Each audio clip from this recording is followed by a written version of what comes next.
name is Jackie King. Did you know that May 24th is Asparagus Day?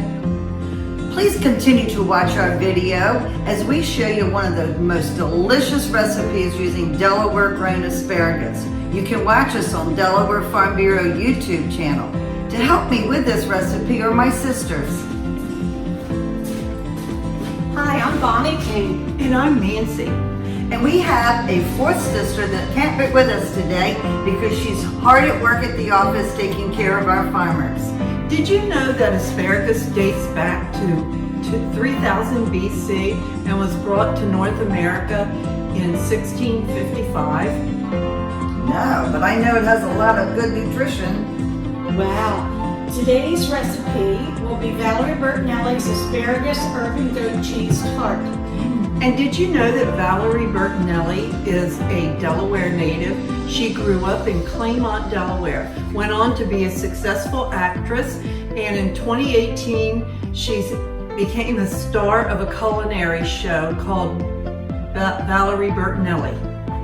Wow. Well, let's get to the recipe. All right. The first thing we do, of course, is to preheat our oven. Got it. 400 degrees, please. Got it. And one of our main ingredients in the recipe is 8 ounces of goat cheese.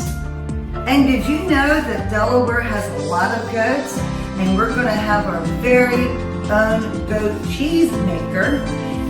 Should be up and running by September, and it will be located in between Lewis and Harbison at the Goat Joy.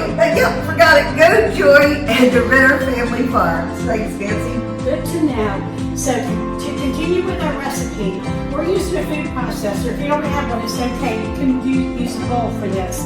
So already in our food processor is 8 ounces of goat cheese, a half a cup of ricotta cheese, and 2 eggs. It has been combined, mixed and combined and pulsed until it's evenly combined. Okay, and then these are the rest of the herbs. You add grated garlic, 2 cloves. I like garlic. A 1/3 cup of roughly chopped parsley. A 1/4 cup of chopped chives. 2 tablespoons of chopped dill. My favorite. And half a cup at least, unless you like it cheesier, freshly grated Parmesan cheese. And 1 tablespoon of lemon zest. And don't make a mistake of too much lemon zest. They make it very zesty. And of course, freshly ground black pepper and some kosher salt. So we add those ingredients until they're combined very well. So we can just set that aside. Okay, and then we'll get the puff pastry prepared. You'll need a rimmed baking sheet covered with parchment paper. Just take your puff pastry and a little bit of flour. Oh, let me wash my hands here. Just have a little bit of flour in a flour spot and spread it out to about 11 to 13 rectangle. Be careful if you can not to have any cracks or holes. I've always had a problem with that. So once you get it spread out to the size you want, then you put it on your prepared pan, like so. Okay.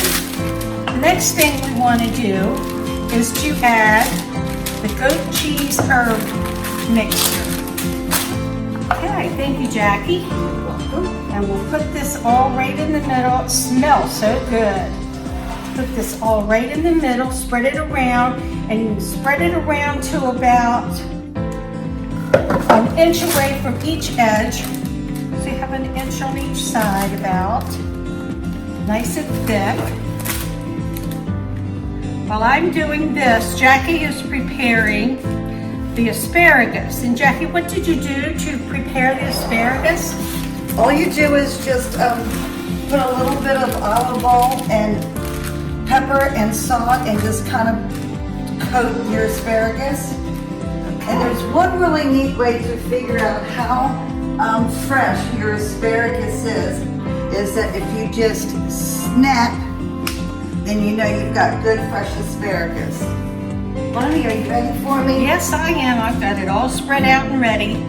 The other tip to do is to kind of like push your asparagus in and then alternate the tips to the ends. That way when you go to cut it, you get a lot of good heads on it, or the spears. And be as liberal as you can with the asparagus. You want as much asparagus on there as you can get. And it's also nice to have the asparagus kind of like the same size. And since we're putting it in a 400-degree oven, it's kind of nice to have the thicker asparagus than it is the thin. Whoops, almost went backwards.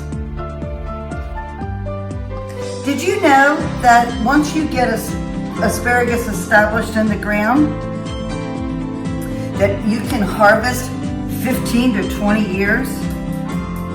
That's a long time. It's a very hardy plant. But you have to be there every day to be cutting the asparagus. Bonnie, I think I might need some more asparagus on Good here. thing we have some. I still have some olive oil here on my baking sheet. I can just roll it around. I can feel the salt and pepper in it. When I was a little girl, Nancy always told me that asparagus tasted like corn on the cob. That's how she got me to eat it. And I've been eating it ever since. It does not taste like corn on the cob. Bonnie, you think that's enough? I Want me think to try any ends? filled up. Yeah, you could put one lengthwise. Yeah, why not?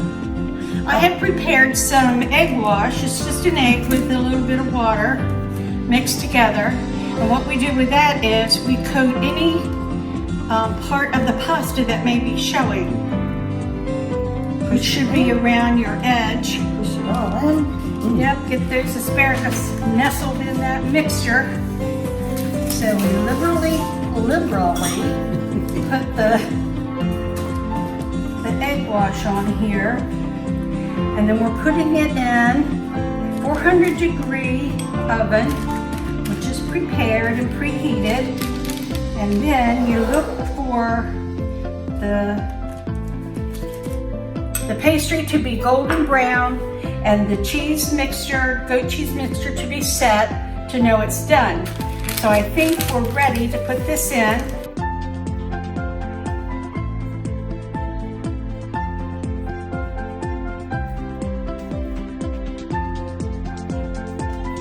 The mixture is set. Oh, it smells so good. Follow. And there's our tart. Yes. Now to try our recipe. Oh, this is good. Very zesty. Very good. Yeah. Jackie, does it taste like corn on the cob? No, it tastes like asparagus.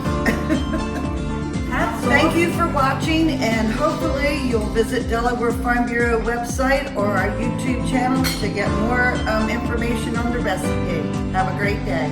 Bye.